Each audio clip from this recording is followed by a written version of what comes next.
छत्रपति शिवाजी महाराज को शेर कहते हैं और शेर का बच्चा छावा अर्थात छत्रपति संभाजी महाराज। जय हिंद। आज की वीडियो में हम लोग छत्रपति संभाजी महाराज के बारे में इंपॉर्टेंट क्वेश्चन को देखेंगे जो आने वाले सभी एग्जाम के लिए काफी इंपॉर्टेंट है। अगर आप एग्जाम की तैयारी नहीं भी कर रहे हैं तब भी आपको भारत के इतिहास के बारे में या महापुरुषों की वीरता के बारे में जरूर जानना चाहिए। तो चलिए स्टार्ट करते हैं। पहला क्वेश्चन है, छत्रपति संभाजी महाराज का जन्म कहाँ हुआ था? तो इनका जो जन्म हुआ था ये पुरंदर के दुर्ग में हुआ था जो पुणे महाराष्ट्र में आता है। और कब इनका जन्म हुआ था? तो आपको ध्यान रखना है 1657 में इनका जन्म हुआ था। तो राइट आंसर क्या हो जाएगा? राइट आंसर आपका ए हो जाएगा इसमें।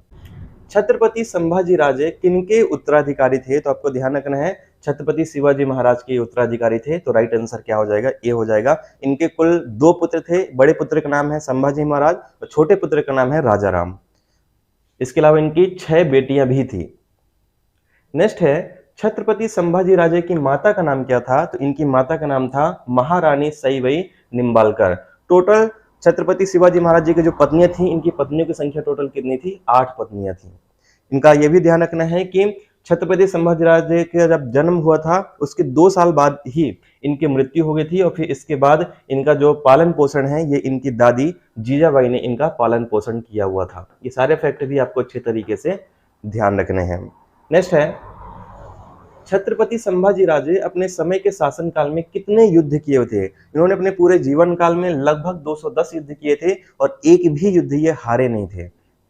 नेक्स्ट, छत्रपति संभाजी महाराज ने अपने जीवन काल का सबसे महत्वपूर्ण युद्ध कब लड़ा था? तो ध्यान रखना, इन्होंने अपने जीवन काल का सबसे महत्वपूर्ण युद्ध लड़ा था ये 1687 में लड़ा था वो था। ठीक है, तो ये 1987 नहीं है, 1687 है।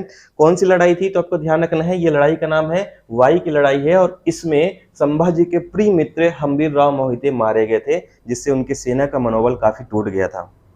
नेक्स्ट है, छत्रपति संभाजी ने कुल कितने संस्कृत ग्रंथ लिखे थे? इन्होंने टोटल संस्कृत ग्रंथ 3 लिखे थे। इनके नाम है बुद्धभूषण, नखशिख, नायिका भेद तथा सात शतक, यानी कि ये प्रसिद्ध साहित्यकार भी थे। नेक्स्ट, छत्रपति संभाजी राजे ने किस वर्ष पुर्तगालियों को पराजित किया था? इन्होंने जो पुर्तगालियों को पराजित किया था ये किया था 1683 में पराजित किया था। तो ये मुगलों के साथ भी लड़े थे, पुर्तगालियों के साथ भी लड़े थे और अंग्रेजों के साथ भी लड़े थे और जिससे जिससे लड़े सबसे जीत भी इन्होंने हासिल किया हुआ था। नेक्स्ट है, छत्रपति संभाजी महाराज की पत्नी का नाम क्या था? तो छत्रपति संभाजी महाराज की पत्नी के नाम है रानी येसुबाई। तो राइट आंसर क्या हो जाएगा? राइट आंसर डी हो जाएगा। नेक्स्ट है, कवि कलश छत्रपति संभाजी महाराज के कौन थे? तो ये जो थे इनके प्रसिद्ध सलाहकार थे। तो राइट आंसर क्या हो जाएगा? राइट आंसर आपका बी हो जाएगा। नेक्स्ट है, छत्रपति संभाजी महाराज को किस स्थान पे बंदी बनाया गया था? तो इनको जो बंदी बनाया गया था ध्यान रखना ये रत्नागिरी में बनाया गया था जो संगमेश्वर के पास में आता है और ये भी कहां पे आता है? महाराष्ट्र में आता है। नेक्स्ट,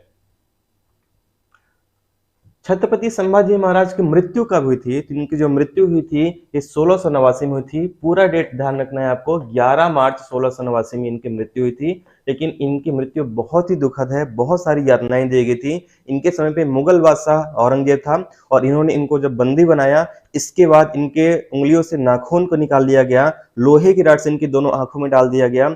इनके मृत्यु के पश्चात इनके पूरे शरीर के टुकड़े किए जाते हैं और नदी में बहा दिया जाता है, यानी बहुत सारी इनकी यातनाएं दी जाती है। लेकिन ये अपने पूरे जीवन काल में लगातार सभी युद्ध जीते हुए थे और पूरा जीवन काल कभी किसी से नहीं डरे और आंख से आंख मिला के लड़ाई करते थे। तो उम्मीद करता हूँ ये वीडियो आपको पसंद आया होगा और अगर आपको पसंद आया है तो ये भारत के इतिहास, महापुरुषों की वीरता के बारे में आप लोग अपने दोस्तों के साथ भी शेयर करें और प्लीज इसको लाइक और फॉलो जरूर करें। मिलते हैं नेक्स्ट वीडियो में। एक आप लोगों को क्वेश्चन जरूर बताना है, अगर आपको पता होगा तो बताइएगा कि छत्रपति संभाजी महाराज को छावा किसने कहा था? या हम ऐसे भी कह सकते हैं कि छावा एक उपन्यास का नाम है, इस उपन्यास को किसने लिखा है? आप लोग कमेंट में जरूर बताएं। धन्यवाद। जय हिंद।